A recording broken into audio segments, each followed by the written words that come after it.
Xin chào các khán giả của Vietcetera đến với chương trình Việt Nam Innovators phiên bản tiếng Việt ngày hôm nay. Hôm nay chúng ta rất là vinh hạnh có được sự tham dự của một khách mời đặc biệt là anh Nguyễn Thanh Sơn, chủ tịch của MVV Group, là Media Venture Việt Nam.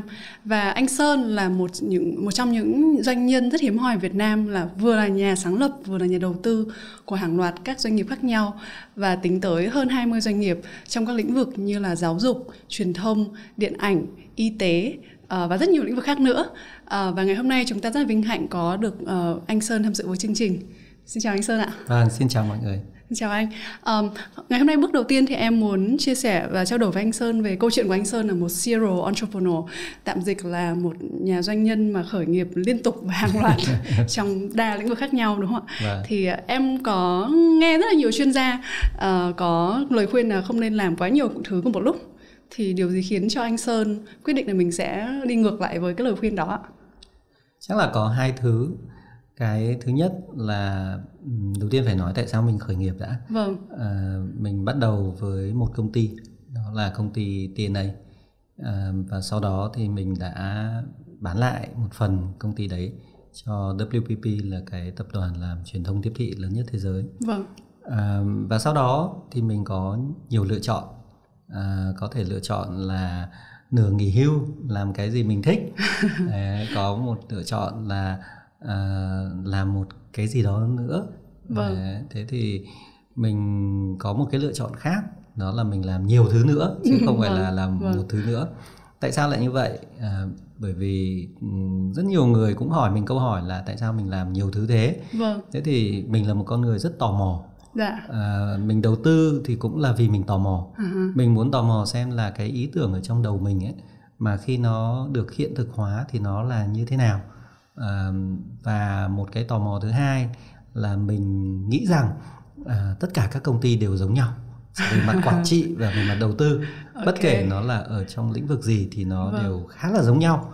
Thế thì mình muốn chứng minh rằng dù ở bất cứ lĩnh vực nào thì nó có một số nguyên tắc. Và nếu mình theo đuổi các cái nguyên tắc đấy thì các công ty nó đều sẽ phát triển giống nhau. Vâng, thế thì em nghĩ là người ta cũng hay nói là sự tò mò giết chết con mèo, đúng không ạ? Thế không biết con mèo của anh đã bao giờ chết chưa? Tất nhiên, mọi người cũng biết là tỷ suất mà các doanh nghiệp mà thành công thì hiếm hơn là các doanh nghiệp thất bại. Thì cũng có nhiều doanh nghiệp của mình thất bại. Thế thì một con mèo người ta nói là có 9 cái cuộc đời khác nhau. Thế không biết con mèo của anh bây giờ là nó có 20 cuộc đời rồi, nhưng mà không biết bao nhiêu cuộc đời của nó đã chết ạ? Bây giờ mình phải nói là cái sự kiên nhẫn của con mèo, đúng không? Vâng. Thế thì mình thấy là bọn mình có, hôm trước cũng có một người hỏi bọn mình là tỷ lệ thành công của bọn mình như thế nào. Vâng. Và bọn mình nói là 50-50, tức là một nửa là chết, một nửa là đang phát triển. Thì mọi người bảo thế là cũng không tệ. Vâng. Bởi vì em thấy là theo xác suất thì chỉ có 10% các doanh nghiệp khởi nghiệp sẽ tồn tại sau 10 năm thôi. Thì nếu mà chúng ta có 50%, tức là MVV là một tập đoàn đã vượt qua được cái xác suất rất là cao rồi ạ. Thế bên cạnh đó thì cho em hỏi một chút là ban nãy anh có nói là anh muốn chứng minh, hay thứ nhất là sự tò mò, thứ hai anh muốn chứng minh là thực ra là các doanh nghiệp vận hành đều giống như nhau, chỉ có là sản phẩm và thị trường nó khác nhau thôi, đúng không ạ? Thế thì anh có nhìn thấy được cái mô thức đó nó xảy ra trong những doanh nghiệp của mình hay không? Hiện nay thì mình thấy là nó vẫn là đúng, và đặc biệt là với thị trường Việt Nam. Bởi vì thị trường Việt Nam đang là một thị trường khá là sơ khai, cho nên là cái cơ hội cho người bắt đầu nó khá là lớn. Thế thì trước đây mình cũng có một người thầy có khuyên mình là cố gắng là phải tốc độ vào những cái thị trường mà hiện nay là chưa có nhiều người thắng cuộc lắm. Thì có khả năng là đánh dấu ở đấy một chút. Giả sử ạ. Là thị trường nào ạ? Ví dụ như mình đang nói về cái đào tạo doanh nghiệp của mình chẳng hạn. Khi mà nói về đào tạo doanh nghiệp thì mọi người sẽ thấy là không có một cái tên tuổi rõ rệt nào. Nếu bây giờ mình hỏi mọi người là công ty nào là đào tạo doanh nghiệp lớn nhất của Việt Nam thì mình nghĩ 99% mọi người không trả lời được. Everlearn hay sao? Mình hy vọng mọi người sẽ nói vậy, nhưng mà mình nghĩ là mọi người đều chưa nói được điều đấy. Thì tức là chưa có cái người ta gọi là người thắng cuộc rõ ràng nữa. clear winner. Vâng. Thế thì chính vì như vậy còn nhiều cái ngành nó như vậy, thì mình muốn tham gia vào những ngành như vậy. Có vẻ như trái tim của anh Sơn là có một cái sự yêu thương nhất định cho ngành giáo dục đúng không ạ? Thực ra Everlearn cũng chỉ là một trong những công ty giáo dục của anh. Ngoài ra anh còn có Top Class này. Còn công ty nào nữa vào giáo dục không ạ? Còn khá nhiều đấy. Bọn mình có Consultant Anywhere, cũng là một phần của giáo dục đào tạo. Bọn mình có Top Class, mình có đầu tư vào GPA, mình có đầu tư vào Học viện Khám phá thì đã thất bại rồi. Ok. Thế thì gần đây em thấy là Top Class có vẻ như là rất là nổi tiếng và có rất là nhiều khán giả hâm mộ. Thì cho em hỏi một câu hỏi tò mò một chút, đó là có một số khán giả nói rằng là có vẻ như Top Class là bản copy hoàn toàn của Master Class. Vậy thì anh trả lời câu hỏi đó như thế nào ạ? Thế thì Grab cũng là một bản copy của Uber đúng không? Vâng.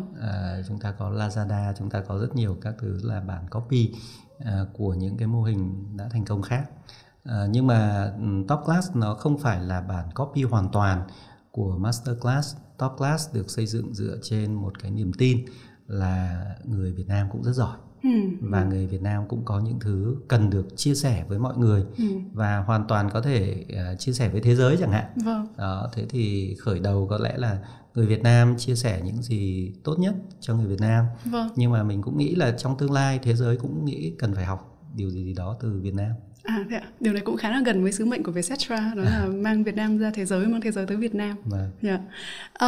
Vậy thì bởi vì anh Sơn có rất là nhiều lĩnh vực kinh doanh này, thì cho em hỏi thêm một câu nữa là thế cái lĩnh vực nào hay cái doanh nghiệp nào mà anh đã làm và anh đã bỏ nó rất là sớm, và lý do gì khiến cho anh bỏ nó, và sau khi bỏ nó thì anh đạt được điều gì? Đầu tiên mình cũng phải nói là mình không phải đầu tư vào rất nhiều lĩnh vực kinh doanh. Mình đầu tư vào 3 lĩnh vực chính. Lĩnh vực thứ nhất là các dịch vụ truyền thông tiếp thị, lĩnh vực thứ hai là lĩnh vực giáo dục, và lĩnh vực thứ ba là lĩnh vực y tế. Đấy, thế thì mình đầu tư vào 3 lĩnh vực đấy thôi. Ngoài ra mình không đầu tư vào những thứ gì khác nữa. Tất nhiên mình có đầu tư vào Fastgo, đấy là một cái câu chuyện khác. Thế thì mình nghĩ là đầu tiên là cái câu chuyện TNA Ogilvy. Đó là một công ty mà ở thời điểm cách đây 10 năm là nó là một công ty truyền thông khá là thành công.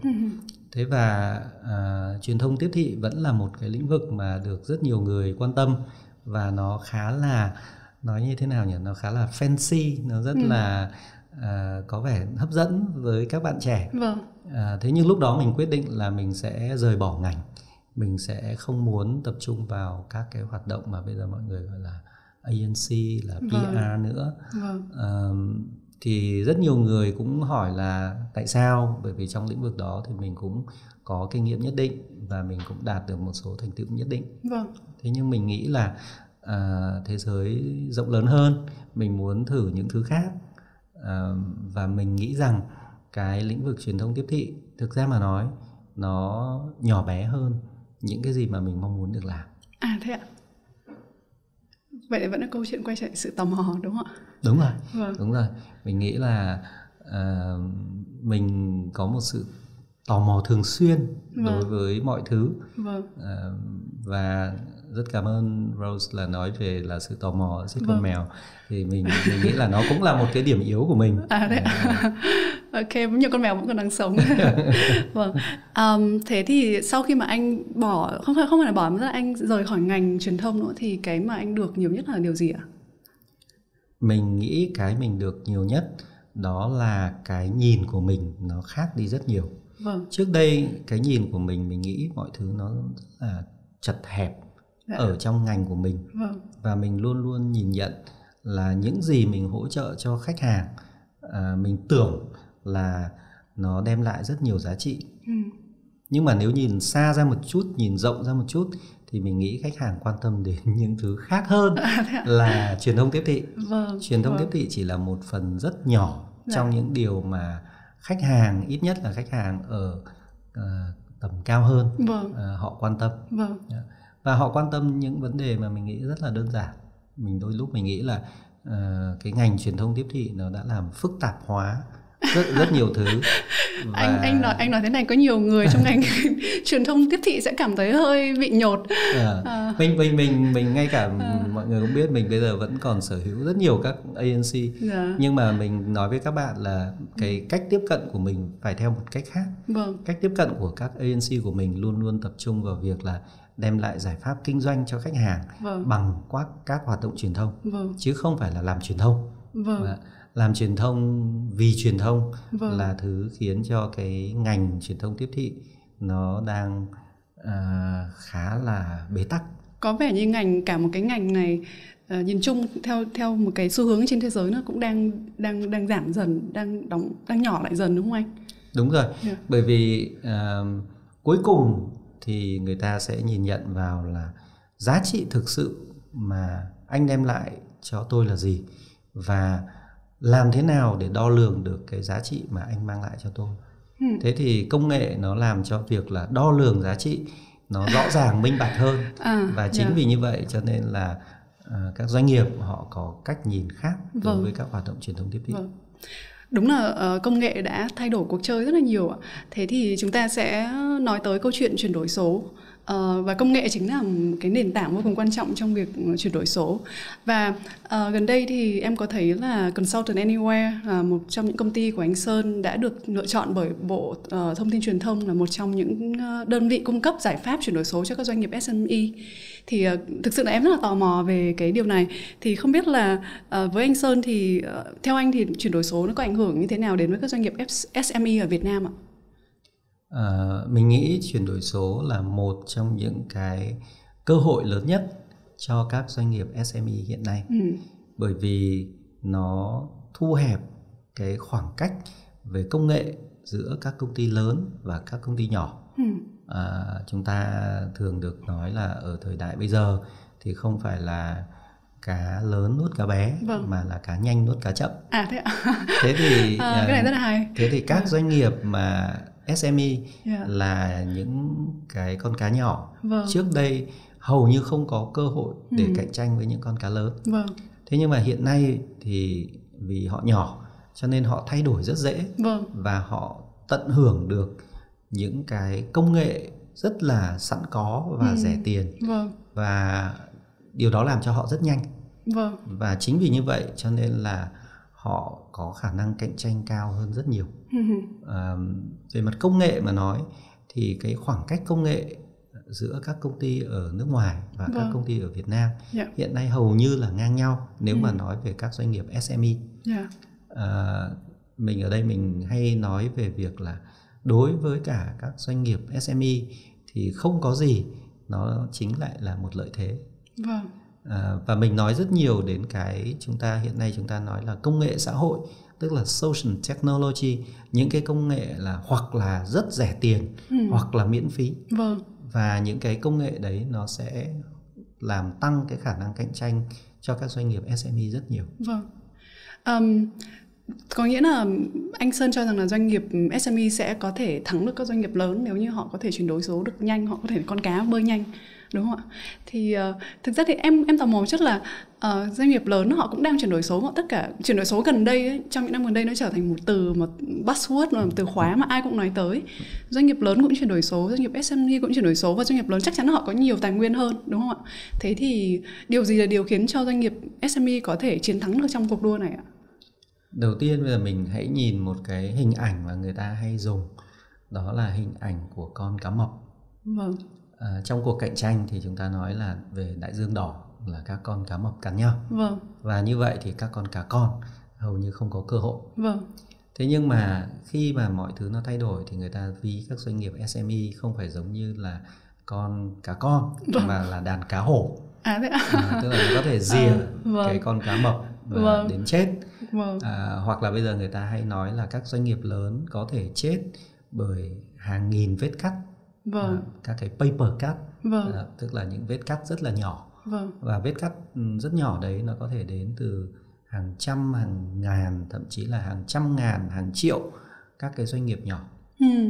Thế thì các doanh nghiệp lớn họ cũng chuyển đổi số, nhưng cái quá trình chuyển đổi số của họ nó nặng nhọc và nó đau đớn hơn rất nhiều. Bởi vì bản chất của một doanh nghiệp lớn và vận hành lớn thì nó có rất nhiều tầng, nhiều lớp, nhiều quy trình. Vâng. Và nhiều công nghệ đã được đầu tư. Vâng. Cho nên vứt bỏ các cái tầng đó, vứt bỏ các cái công nghệ mà họ đã sử dụng thì không phải câu chuyện một sớm một chiều. Và chính vì như thế nó làm cho họ rất là chậm. Trong khi các doanh nghiệp mà nhỏ thì họ rất là cơ động. Nói là một doanh nghiệp nhỏ thắng một doanh nghiệp lớn thì câu chuyện hơi khó. Nhưng mà hàng trăm ngàn doanh nghiệp nhỏ như vậy, nó hoàn toàn nó có thể là chúng ta dùng cái từ là đá mất cái ghế của cái doanh nghiệp lớn. Vâng. Thì cũng giống như hình ảnh vừa nãy anh nói tới những con cá hổ và nó sâu mỗi con nó cắn một miếng thịt, đúng không ạ?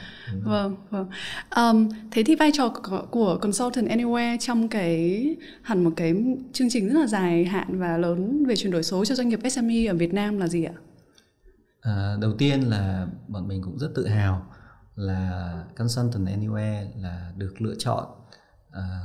Đầu tiên không phải là do Bộ Thông tin Truyền thông lựa chọn. Bọn mình tự hào nhất là được Ngân hàng Phát triển Châu Á ADB là lựa chọn. Cả hai nền tảng của bọn mình là nền tảng Everlearn và nền tảng Consultant Anywhere để hỗ trợ cho các doanh nghiệp. Đầu tiên là hỗ trợ cho 500 doanh nghiệp có người lãnh đạo là nữ mà gặp vấn đề ở trong thời kỳ Covid-19. Thế thì mọi người cũng biết là các doanh nghiệp SME trước đây nếu mà một doanh nghiệp ở Kiên Giang hoặc là ở Đồng Tháp hoặc là ở Thái Bình mà muốn có sự tư vấn nhất định của các chuyên gia ở trong lĩnh vực mà họ cần tư vấn thì họ không thể tìm được ở địa phương của mình. Thứ hai là họ cũng không biết tìm ở đâu. Thứ ba là tiền phí của các chuyên gia tư vấn như vậy là quá cao. Thứ tư là tiếp cận với các chuyên gia tư vấn mà để ký hợp đồng thì nó cũng quá phức tạp. Consultant Anywhere thì nó nói theo ngôn ngữ bây giờ hay nói là disrupt, đúng không? Là sẽ phá hủy cái cách mà một doanh nghiệp làm việc với một đơn vị tư vấn. Nó cung cấp cái khả năng kết nối của các doanh nghiệp SME với các chuyên gia tư vấn tự do và các công ty tư vấn. Và họ có thể kết nối trực tuyến ngay lập tức. Họ có thể tìm ra được các chuyên gia ở trên các lĩnh vực mà mọi người quan tâm. Và họ trả tiền, họ làm việc tất cả chỉ với cái điện thoại di động. Và điều đấy có nghĩa là cái chi phí nó sẽ giảm xuống, đúng không ạ? Chi phí sẽ giảm xuống rất nhiều. Giảm xuống bao nhiêu % so với phương thức truyền thống ạ? Bọn mình nghĩ là nó chỉ còn khoảng 20-25% so với các cái dịch vụ truyền thống. Bởi vì mọi người sẽ thấy đối với người làm tư vấn thì họ không phải đi đâu cả. Họ không cần có văn phòng. Họ cũng không cần phải di chuyển. Họ không phải chịu cái cảnh là đi xuống tỉnh ở các cái khách sạn mà có thể họ không quen thuộc. Lại rất nhiều thay đổi trong cái lịch trình của họ. Và mình nghĩ là có một điều là Covid-19 nó cũng bắt buộc mọi người làm quen với cái phương pháp làm việc như vậy. Vậy thì quay trở lại ban nãy mình có trao đổi là chuyển đổi số là một từ khóa mà tất cả mọi người đều nói tới trong rất là nhiều năm vừa qua. Thì theo anh thì chuyển đổi số là gì và chuyển đổi số không phải là gì ạ? Đối với các doanh nghiệp, rất nhiều người nghĩ chuyển đổi số tức là tôi số hóa các cái tài nguyên của mình. Tôi bán hàng thông qua Facebook, tôi lên Google và mọi người nghĩ như vậy là chuyển đổi số. Thế thì ở đây mình có một người bạn đã chia sẻ và mình cũng rất đồng ý với anh ấy là chuyển đổi số thực chất mà nói đó là việc áp dụng tri thức mới và biến cái nền kinh tế của mình là một nền kinh tế tri thức nhiều hơn là thứ mà mọi người nói rất nhiều trong quá khứ. Thế nhưng mà với ứng dụng các công nghệ thì bây giờ tri thức nó giống như năng lượng, nó có thể truyền đi mọi nơi và nó tiếp năng lượng cho cái quá trình thay đổi của doanh nghiệp. Thế thì mọi người thường nói về chuyển đổi số ở dưới góc độ là nó tối ưu hóa cái công việc mà mình đang làm. Nhưng thực ra chuyển đổi số nó bao gồm cả hai phần, là cả cái phần là tối ưu hóa những gì mình đang làm, nhưng mà một cái phần cũng rất quan trọng là nó tạo ra những mô hình kinh doanh mới. Vâng. Thế thì chuyển đổi số mà không tạo ra mô hình kinh doanh mới thì nó chưa phải là trọn vẹn là chuyển đổi số. Vâng. Nó có thể là cái mà ngày xưa người ta hay nói là ứng dụng khoa học công nghệ. Chúng ta mới đang ở cái bước gọi là ứng dụng khoa học công nghệ. Vâng. Chứ chúng ta chưa làm được cái việc là chúng ta thay đổi cái mô hình kinh doanh của mình. Vâng. Chuyển đổi số nó thay đổi mô hình kinh doanh theo hướng là tinh gọn hơn, áp dụng công nghệ nhiều hơn, và theo hướng là dựa vào các cái dữ liệu nhiều hơn. Vâng. Nói đến câu chuyện dữ liệu đúng không ạ? Thì dữ liệu đóng vai trò như thế nào trong quá trình chuyển đổi số ạ? Đầu tiên mình sẽ phải thấy là cái việc là khai thác, phân tích, đánh giá, làm giàu dữ liệu là phần rất quan trọng trong cái quá trình chuyển đổi số. Bởi vì chỉ có thể làm như vậy chúng ta mới không ngừng là tối ưu hóa các cái hoạt động kinh doanh của mình. Thế thì làm sao để xây dựng ra được một cái cơ chế mà chúng ta có thể thu thập và phân tích, sử dụng các dữ liệu một cách tốt nhất. Cái đấy là cái nền tảng của chuyển đổi số. Tuy vậy chúng ta rất nhiều người nói đến Big Data. Vâng. Và đôi lúc nó là một cái từ mà bị dùng quá nhiều. Vâng. Thế thì mình nghĩ rằng chưa nói gì đến cái gọi là dữ liệu lớn. Vâng. Hãy bắt đầu với những dữ liệu nhỏ. Vâng. Thế và phân tích và ứng dụng, sử dụng một cách có hiệu quả những dữ liệu nhỏ, nó đã tốt lắm rồi. Vâng. Thế thì trong quá trình mà anh tư vấn cũng như trong quá trình anh điều hành hoặc là đầu tư vào các doanh nghiệp của mình, thì anh đã thấy là câu chuyện chuyển đổi số nào là câu chuyện thành công nhất? Và anh có thể kể cho khán giả của chương trình nghe về câu chuyện đó, và maybe chúng ta có thể rút ra một số bài học từ đó được không ạ? Đầu tiên mình luôn luôn tin tưởng là trước khi mình đi tư vấn cho ai thì mình phải áp dụng những gì mà mình tin tưởng vào chính bản thân các công ty của mình. Cho nên câu chuyện chuyển đổi số của bọn mình chính là câu chuyện là bọn mình áp dụng các cái suy nghĩ, các cái tư duy về chuyển đổi số vào công việc của bọn mình như thế nào. Thế thì lấy một cái ví dụ là trước đây Học viện Doanh nhân MVP là một đơn vị đào tạo hoàn toàn là đào tạo trực tiếp.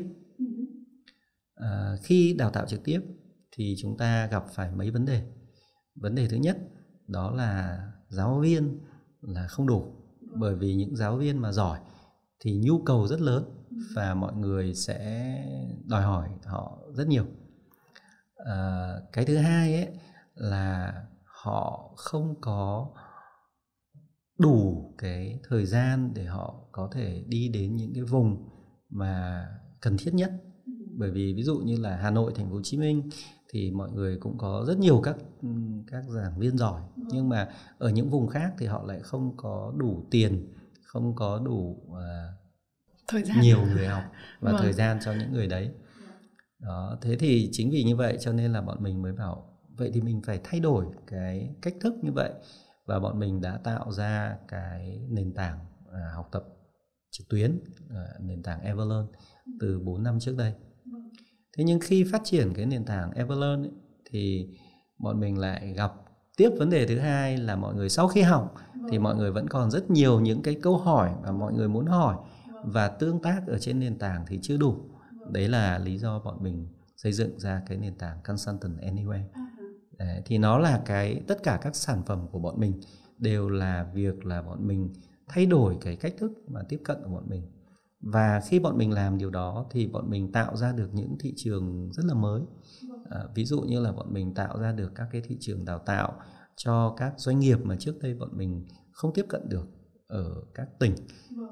Bọn mình tiếp cận được với các doanh nghiệp mà không cần lưu ý đến khoảng cách về địa lý, và nó trở thành một cái nguồn thu rất là lớn cho bọn mình. Lớn đến mức là bọn mình quyết định là bọn mình sẽ dừng hoặc là giảm bớt các hoạt động đào tạo trực tiếp, mà chủ yếu tập trung vào đào tạo từ xa và trực tuyến. Thế thì như vậy bọn mình cơ cấu thành các dạng đào tạo hỗn hợp, đào tạo từ xa, đào tạo từ trực tiếp, đào tạo trực tuyến. Và như vậy nó thay đổi cái mô hình kinh doanh của Học viện MVP. Và những cái nền tảng công nghệ của bọn mình thì hiện nay được rất nhiều các doanh nghiệp họ sử dụng. Cho nên là bọn mình không chỉ cung cấp các hoạt động đào tạo, bọn mình còn bán các nền tảng công nghệ. Và như vậy nó lại tạo ra tiếp một cái thị trường khác nữa, là cái thị trường SaaS của bọn mình. Nó là một cái Learning Management System ạ? Nó là một cái Learning Experience Management System, tức là một cái hệ thống quản trị trải nghiệm của người học. Thế thì từ cái đó thì bọn mình lại còn xây dựng ra cái nền tảng học tập microlearning là Seneca. Và sắp tới bọn mình sẽ ra mắt cái nền tảng MVP Uni, là một cái nền tảng MOOC dạy cho tất cả mọi người. Đấy, thế thì mọi người sẽ thấy trong vòng 4 năm bọn mình đã chuyển đổi từ một cái công ty đào tạo trực tiếp cho doanh nghiệp chuyển thành một cái nền tảng mà cung cấp các cái công nghệ về học tập cho doanh nghiệp. Mọi người sẽ thấy là cái sự thay đổi lớn nhất là thay đổi từ đào tạo sang học tập. Và sự khác biệt là gì ạ? Sự khác biệt cơ bản là khi mình đào tạo là từ mình mà ra. Khi bọn mình cung cấp các công nghệ học tập là từ khách hàng. Khách hàng sẽ tự học tập dựa trên các cái nền tảng công nghệ mà bọn mình cung cấp. Còn trước đây bọn mình chỉ là người đi đào tạo trực tiếp thôi. Vậy thì em nghĩ là với cái sự biến đổi về mô hình kinh doanh như vậy thì chắc chắn là hệ thống giáo dục của MVV có rất là nhiều học viên hơn, đúng không ạ? Số lượng học viên tăng lên. Thế còn về hiệu quả học tập thì mọi người phản hồi lại như thế nào ạ? Về hiệu quả học tập ấy, thì ở đây chúng ta sẽ thấy là rất nhiều người nghĩ rằng học tập trực tiếp thì bao giờ cũng tốt hơn học tập trực tuyến. Thế thì ở đây mình nhấn mạnh đến mấy thứ cơ bản. Thứ nhất là các hoạt động đào tạo nó là các hoạt động đào tạo hỗn hợp. Tức là nó là sự kết hợp giữa trực tiếp và trực tuyến. Thế thì bọn mình tập trung vào cái gọi là blended learning, là đào tạo hỗn hợp. Các cái giải pháp của bọn mình là các giải pháp kết hợp giữa cả hai. Cái thứ hai ấy, là có rất nhiều những thứ đào tạo mà chúng ta có thể tự học. Chúng ta không cần phải đào tạo trực tiếp. Ví dụ như đào tạo hội nhập, ví dụ như đào tạo tuân thủ, ví dụ như đào tạo về sản phẩm, ví dụ như đào tạo về công ty, lịch sử công ty. Những thứ đấy là đào tạo về hệ thống trực tuyến, nó hữu hiệu hơn rất nhiều. Thế thì khi mà xem xét từ góc độ như vậy thì các hoạt động đào tạo mà nó mang tính chất hỗn hợp và nó đề cao cái tinh thần tự học của người học, nó có hiệu quả hơn rất nhiều. Bởi vì cuối cùng cái mà bọn mình mong muốn xây dựng đó là hỗ trợ cho các doanh nghiệp xây dựng các tổ chức học tập. Họ sẽ phải tự học. Thế thì nhưng mà câu chuyện tự học là câu chuyện khó, đúng không ạ? Làm thế nào để mình tạo ra cái gì cũng khó, đúng không? Thế thì anh Hùng là Bộ trưởng Bộ Thông tin Truyền thông, trong một cái dịp mà anh ấy có đến thăm một công ty công nghệ, anh ấy có nói một cái câu mà mình rất tâm đắc. Đó là phải làm việc khó. Bởi vì khi anh làm việc khó thì thị trường không có nhiều người. Khi anh làm việc dễ, thị trường có rất nhiều người. Khi anh làm việc khó thì đại dương của anh xanh hơn. Thứ hai là khi anh làm việc khó, nó thúc đẩy anh phải suy nghĩ và bắt buộc anh phải kiên trì. Thế thì những cái thị trường mà quá dễ dàng thì có thể là về mặt ngắn hạn thì nó tốt, nhưng mà về mặt dài hạn thì nó không tốt cho việc một công ty phát triển một cách bền vững. Thế là anh Sơn lựa chọn làm việc khó. Cũng có thể nói là như vậy. Chúng tôi đều đi vào những lĩnh vực mà tôi nghĩ là khá là khó khăn. Đó là y tế và giáo dục. Thế anh giải quyết cái việc khó này bằng cách nào ạ? Ban nãy mình có nói tới là cái việc mà có động lực để tự học nó là một việc rất là khó, đúng không ạ? Thì mình giải quyết cái sự khó đó bằng cách nào ạ? Cái quan trọng nhất đó là mình luôn luôn tâm niệm là cái giá trị mình đem lại là gì. Khi cái giá trị của mình đem lại mà vượt quá cái suy nghĩ thông thường của mọi người thì mọi người sẽ không thấy là có cản trở gì trong việc như vậy. Thế thì nói tóm lại, nó phải muốn mọi người thành những cái người học tập suốt đời chẳng hạn, thì mình phải làm sao để cho mọi người thấy là cái giá trị thực tế của kiến thức mà mình truyền tải sẽ giúp ích cho mọi người rất nhiều, đủ để cho họ vượt qua những cái khó khăn của họ. Cái thứ hai ấy, là mình phải khiến cho cái quá trình học tập của họ trở thành enjoyable, thành vui, một cái quá trình vui vẻ, làm cho mọi người cảm thấy người ta thích thú với cái việc học. Và cái thứ ba đó là đo lường, luôn luôn để cho mọi người có thể tự đo lường được các cái kết quả của mình. Thì mọi người có thể có những thứ quick win, đúng không? Mọi người nhìn thấy những cái như vậy, và đấy cũng là cái tạo ra động lực cho mọi người. Câu chuyện rất là hay ạ. Thế chắc là trong những con mèo đã chết của anh cũng có một con mèo nào đó chuyển đổi số không thành công, liệu có không ạ? Vậy anh có thể kể một câu chuyện cho các khán giả của chương trình Vietnam Innovator ngày hôm nay hiểu hơn ạ. Chúng tôi có một cái công ty là tên là MVP Technology, tức là một cái công ty công nghệ hẳn hoi khi chúng tôi quyết định. Thế thì chúng tôi mới đầu tư rất nhiều vào công ty đó, và chúng tôi đã phát triển ra một số sản phẩm. Sai lầm lớn nhất của chúng tôi là như tôi đã nói là công nghệ nó thay đổi rất là nhanh. Và ở bên ngoài kia có những công nghệ rất rẻ tiền. Thế thì khi mà chúng tôi quyết định đầu tư thì chúng tôi đã không tận dụng và không nhìn vào những cái công nghệ đấy. Và chúng tôi đầu tư vào những công nghệ mà nó nhàng nhàng ở giữa. Nó không hẳn là xuất sắc, nhưng mà nó cũng không hẳn là cái công nghệ mà rất là phổ biến. Chính vì như vậy cho nên là sản phẩm của chúng tôi khi ra thì không cạnh tranh được về giá. Và tôi không tiện nêu cụ thể là sản phẩm gì, nhưng mà một số sản phẩm có thể Google là tìm thấy sản phẩm nào. Một số sản phẩm sau khi xây dựng ra thì nó không thành công lắm. Trong khi là những đây cũng là một điều mà nuối tiếc của chúng tôi, là có rất nhiều công ty sau đó thì cũng với ý tưởng kinh doanh đấy, cũng với cái mô hình đấy, với những sản phẩm như thế, nhưng họ áp dụng các cái công nghệ rất là phổ biến, rất là rẻ tiền, thì bây giờ họ đang phát triển khá là rực rỡ. Thế ạ? Thế anh có cảm thấy nuối tiếc đến nỗi mà anh muốn quay trở lại với lĩnh vực đó hay là cái sản phẩm đó không ạ?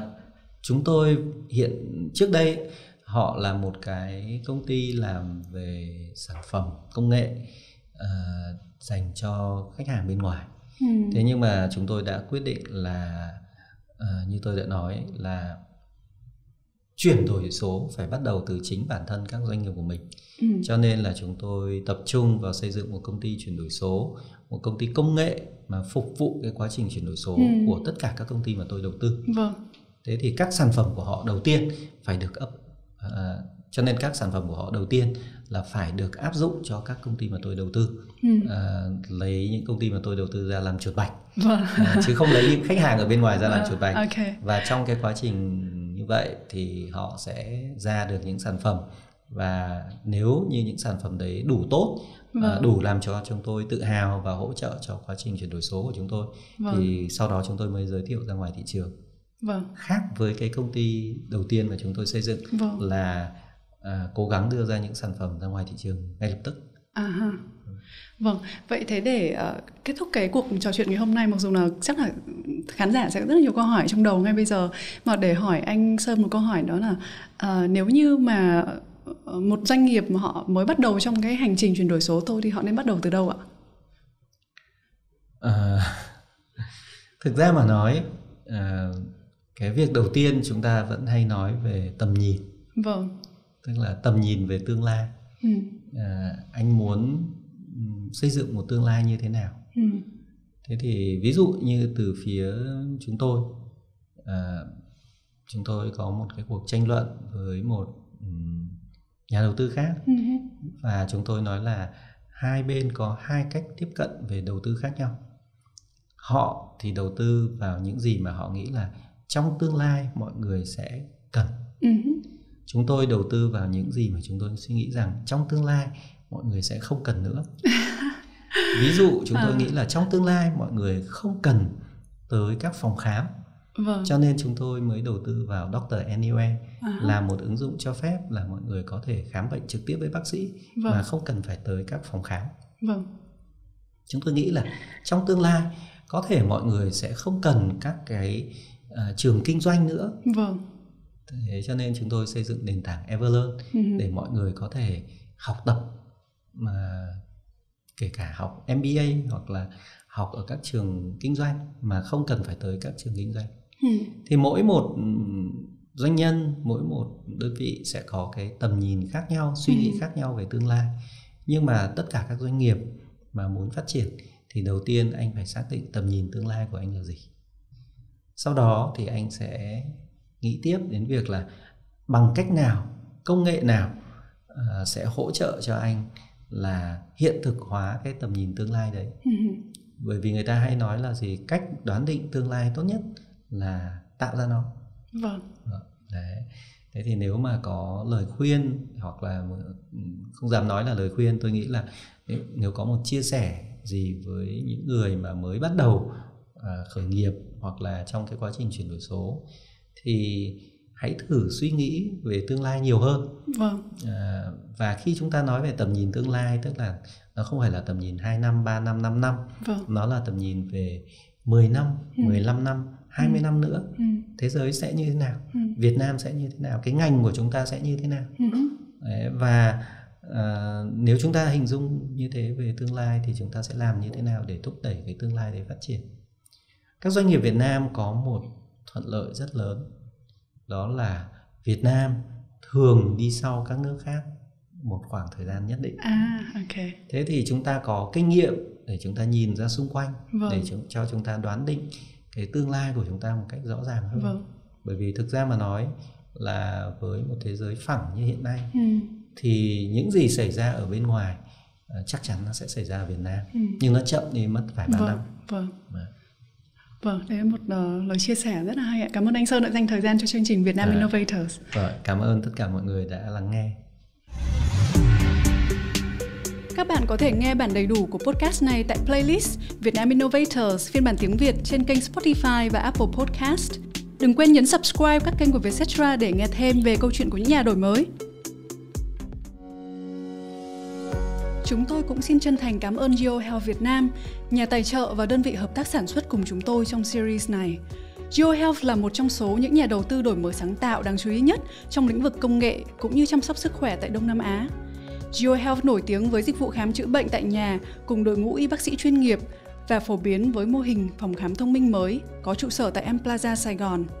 Nếu bạn quan tâm tới lĩnh vực công nghệ và chăm sóc sức khỏe, thì GeoHealth chính là một trong những địa chỉ phòng khám đáng tin cậy nhất.